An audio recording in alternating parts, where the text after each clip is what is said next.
Entry ಕೊಟ್ರೆ ಈ ದಾಸ ಎಲ್ಲರೂ ಸೇರ್ಬೇಕು ವನವಾಸ. ಜೈ ಡಿ ಬಾಸ್.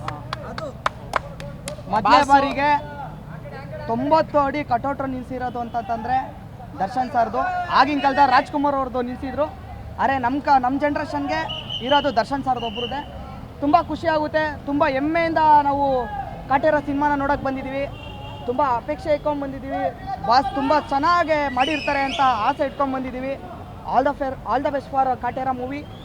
ಸಕ್ಸಸ್ ಕಾಣಲಿ, ಎಲ್ಲ ಹಿಸ್ಟ್ರಿನ ಎಲ್ಲ ರೆಕಾರ್ಡ್ಸ್ನೆಲ್ಲ ಬೀಟ್ ಮಾಡಲಿ ಅಂತ ಕೇಳಕ್ಕೆ ಇಷ್ಟಪಡ್ತೀನಿ. ಸರ್, ಹೋದ ಕ್ರಾಂತಿ ಸಿನಿಮಾಗಿನ ಹೆಚ್ಚಾಗಿ ಕಾಟೇರಾಗೆ ಥಿಯೇಟರ್ಗಳು ಕಮ್ಮಿ ಸಿಕ್ಕಿದೆ. ಅದ್ರ ಬಗ್ಗೆ ಯಾಕೆಂದ್ರೆ ಸಲಾರ್ ರಿಲೀಸ್ ಆಗಿತ್ತು, ಅದ್ರ ಬಗ್ಗೆ ಒಂದೆರಡು ಮಾತು. ಸರ್, ಇವಾಗ ಸಲಾರ್ ಎಲ್ಲಿ ಸರ್ ಕಾಣಿಸ್ತಾನೆ ಇಲ್ವಲ್ಲ ಸರ್, ಅಲ್ವಾ?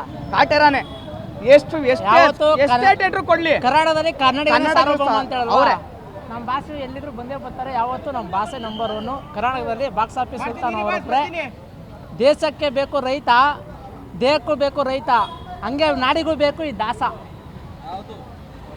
ಬಾಸ್ನ ಯಾವತ್ತೇ ಫಸ್ಟ್ನೇ ವರ್ಷ ಫಸ್ಟ್ನೇ ಜನವರಿಲಿ ಕ್ರಾಂತಿ ಬಂದಿತ್ತು.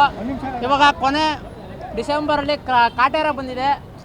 ಇದು ಸಕ್ಸಸ್ ಆಗೇ ಆಗುತ್ತೆ. 100 ಕೋಟಿ ಕ್ಲಬ್ ಸೇರುತ್ತೆ. ನನ್ನಂಥ ಲಕ್ಷಾಂತರ ಅಭಿಮಾನಿ, ಕೋಟ್ಯಾಂತರ ಅಭಿಮಾನಿಗಳು ಬಾಸ್ನ ಗೆಲ್ಲಿಸ್ತಾರೆ. ಅದಕ್ಕೋಸ್ಕರ ಎಲ್ಲ ಕಾಯ್ತಾ ಇದ್ದೀವಿ. ಆಮೇಲೆ ದರ್ಶನ್ ಸರ್ಗೆ ಒಂದೇ ಕೇಳೋದು, ಕನ್ನಡ ಸಿನಿಮಾ ಉಳಿಸ್ಬೇಕು ಅಂತ ಉಳಿಸ್ತಾರೆ ಅವರು. ದಯವಿಟ್ಟು ದರ್ಶನ್ ಬಾಸ್ ವರ್ಷಕ್ಕೆ 3 ಫಿಲಮ್ ಕೊಡಿ ನಮಗೋಸ್ಕರ. ಕನ್ನಡ ಸಿನಿಮಾ ಉಳಿಯುತ್ತೆ. ಅದು ಬಿಟ್ಟು ಬೇರೆ ಸಿನಿಮಾನ ಬಿಡೋಕ್ಕಾಗಲ್ಲ. ದರ್ಶನ್ ಸರ್ ಒಬ್ರಿಗೆ ಇದಾಗೋದು, ಯಾರ ಕೈಲೂ ಆಗಲ್ಲ.